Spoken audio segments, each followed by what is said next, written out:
Hey guys, welcome to the Bulwark. I'm Sam Stein, managing editor for the site. I'm here with Charen. I don't even know how to introduce you. I mean, what is the actual title for you? You're just I'm an I'm extraordinary the podcaster, policy editor at the policy Bulwark editor. Okay. See, and man about town. yeah, that's what I was gonna go for. She does everything. She has multiple hats. Today, she is going to be talking to us about JD Vance. We are what 9 days before Election Day. JD Vance was on the Sunday shows this morning. There was one Sunday show in particular that I think just got us agitated. It was JD Vance on State of the Union with Jake Tapper. Mona, let's talk about this. The things that he said that really bothered me were multiple, but in particular, it was the sort of there was this moment where Jake Tapper was pushing him on Trump's enemies within line, Right. and JD Vance was trying to more or less, whitewash it. He was trying to, make it sound innocent. And in the process of saying, oh, no, Donald Trump wasn't talking about going after Nancy Pelosi and Adam Schiff, he did casually just admit straight up that he does believe, this is JD Vance, he does believe that Donald Trump and that the military should be used against American citizens, rioters. He said that he wanted to use the military to go after far-left lunatics who were rioting, and he also called them the enemy within. He separately, in a totally different context, in a totally different conversation, said that Nancy Pelosi and Adam Schiff were threats to this country. Were the enemy within. Were the enemy within. He said they were the enemy within. So every time he uses the exact same phrase, we assume that he uses I don't know. I don't throw around the term of enemy within to talk about using the military against going American people. And you're asking his vice president, but you won't let me answer the question. I'm telling you that Donald Trump has said, and I agree with him, that we should use the U.S. military to go after Americans. People who riot, who burn down our cities. And this was what John Kelly was. National Guard. This was what John Kelly was alarmed by: the idea of using the U.S. military to go after Americans. That's what he said. All right. So, what did you make of that? So, a couple of things. First of all, he was. The first part of this was the sheer denial. So he engaged in a series of back and forths with Jake, where he was saying, that's not what he said. You are misrepresenting it, Jake. He wasn't referring to Pelosi and Schiff. He was just talking about rioters. And Tapper said, no, here's what he said. He did say internal enemies, the enemy within, like Nancy Pelosi and Adam Schiff. And so Vance kept doing the gaslighting thing of saying, that's not true. You're conflating two separate things. You're putting together. Maybe it would have been better if they had just played the clip, because it was such a just horrible lie that that Vance was engaged in.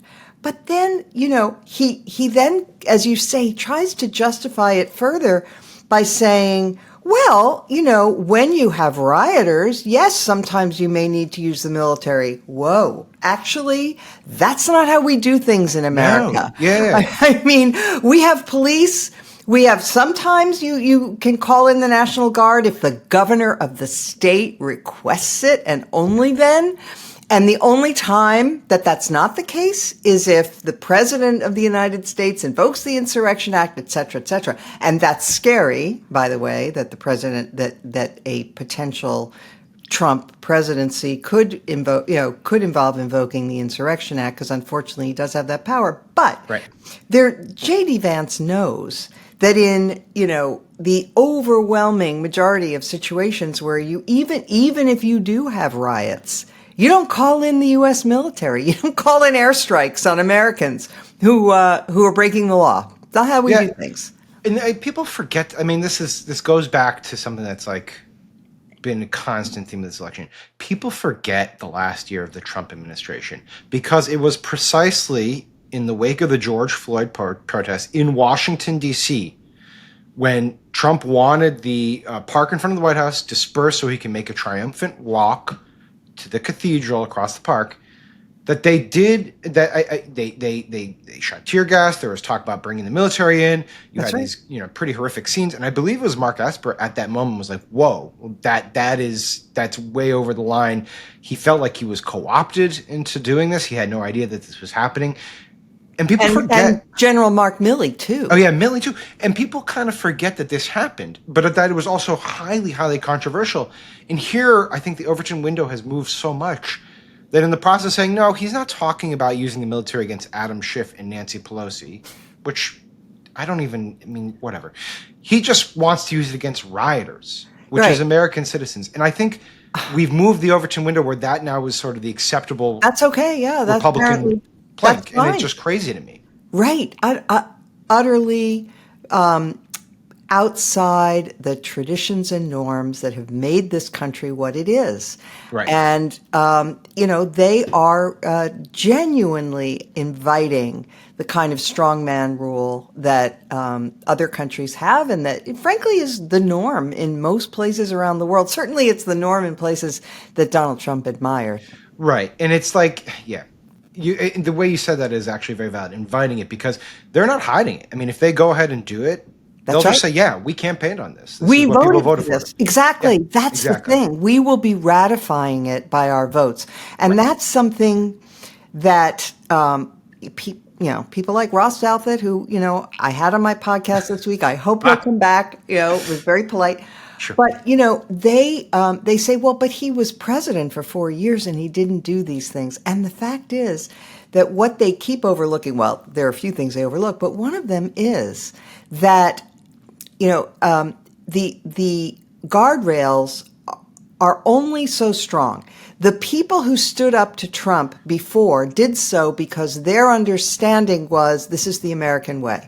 Right. That was the case with, Rusty Bowers in Arizona. It's like, no, I can't do that. That would be breaking the law. But imagine a world in which the person who flagrantly broke the law and wants to continue to break the law gets the endorsement of the American voters. Yeah. Then people like Rusty Bowers are going to think, well, who am I to stand athwart that? It's what the people want. It's the mandate. And if you have a defense secretary in a second Trump administration, that person will have to say, he did say he was going to use the military on rioters. Like, who am I to say no? Yeah.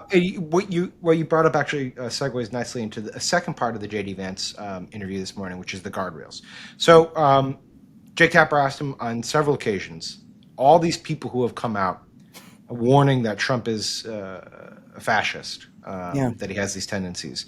He went through the list: Esper, Milley, Mattis, John Kelly, John Bolton, Pence.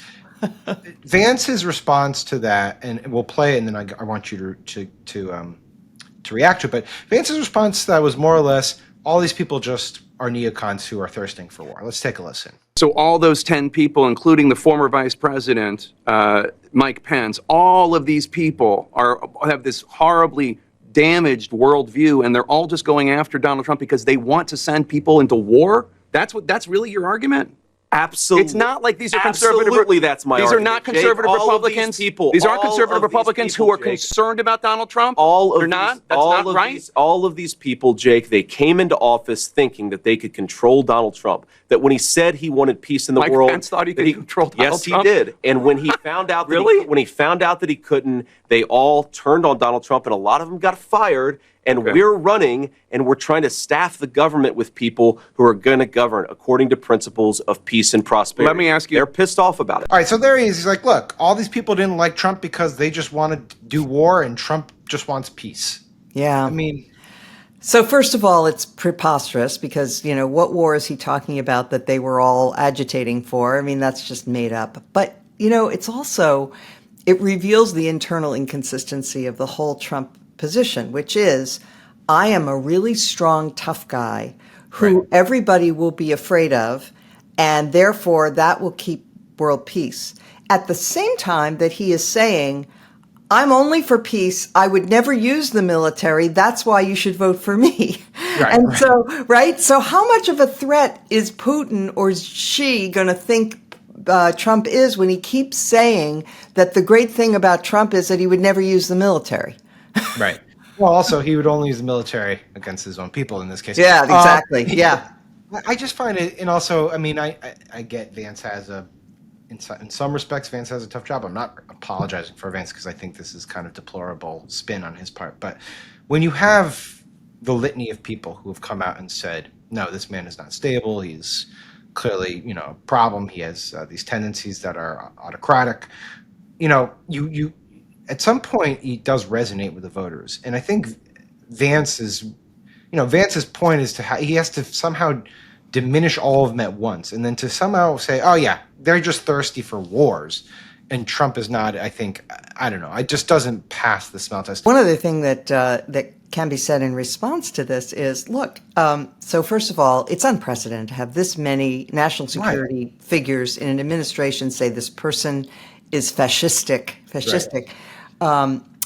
So that's unprecedented. But the other part of it is, this business of, oh, well, they're all disgruntled former employees, and it's because Trump could fire people, and Harris never fires anybody, and that's a strength, Yeah, I saw that one. And it's just, so the fact is, he hired all of these people too, right? Why does he keep hiring such he's just very people? bad. His one weakness is HR. He's just not good at it. He needs a better HR person. He needs to post the resumes online, I think, first before he makes the hire. That's easy. Get a bigger poll. It was funny. And then, of course, like the hanging over all of this is the fact that one of the people who's warned against Trump is Mike Pence. Mike Pence was not fired. Mike Pence served until the last day. Right. J.D. Vance wants that role. Mike Pence isn't bloodthirsty warmonger. I mean, Mike Pence was just a very agreeable vice president for Donald Trump. He never lifted a finger, never worked against Trump in any capacity until the end. Right. And so it just doesn't make sense for J.D. Vance to then sit there and say, you know what, Mike Pence is just disgruntled. Yeah, well, you know what, he might want to be disgruntled because you sicked a mob on him. Like, that seems like a fair thing to be disgruntled about. You sick a mob on somebody and you try to get them murdered, and somehow they take it personally. People just don't have gratitude these days.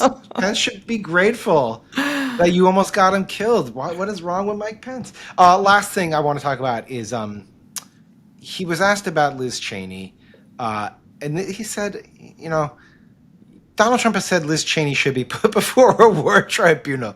Doesn't that sound fascistic to you? And J.D. Vance says, no, not at all. Of course it doesn't, he said. Unbelievable. I'm laughing because it's so dark. I know. But yes, it's fascistic. You shouldn't do that. Yeah, I know. And this is a really small point after the large matters of fascism and authoritarianism that we've been touching on, but it bugs me. Because he had this prepared line, he used it on more than one show, I believe, about in Nancy Pelosi's long career, like, making fun of her age. But then he said, in her long career, she's presided over the decline of America to the point where we were the world's leading industrial power, and now we're second to China. It's like, that's complete rubbish, okay? Utter, total rubbish. The fact is, the United States remains the world's preeminent industrial power. I just wrote a piece about this. The United States has, when Trump was president, China's economy was about 75% the size of America's. Under the Biden years, I'm not saying Biden can take credit for this, but it is true they have slipped. So now their economy is only 2/3 the size of our economy. And of course they have, 4 times as many people. So it's just total BS that he peddles. Well, I will say your piece made me think, and this is for another broadcast, but your piece made me think, your piece combined with a Trump quote from the other day where he said America's the trash can. Trash can of the world. Yeah, trash can of the world. It just made me think about what a different campaign it would be if Biden and then Harris had sort of taken a more bullish, optimistic tone about the state of America currently. Yeah. Like a little more Reagan-esque, right? Like, no, we are actually the envy of the world. And no, our economy has been through a lot, but it's buzzing. Like, maybe sell the job a little bit more, but there's reasons they didn't do it. I know why they didn't do it.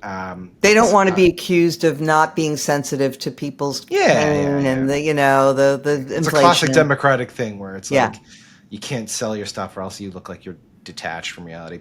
Anyways, that's a topic for another time. We've exhausted this time, but it was great, Mona. Thank you so much, and thank everyone. Thank you all for tuning in. As always, please do subscribe to our YouTube page. We will see you soon.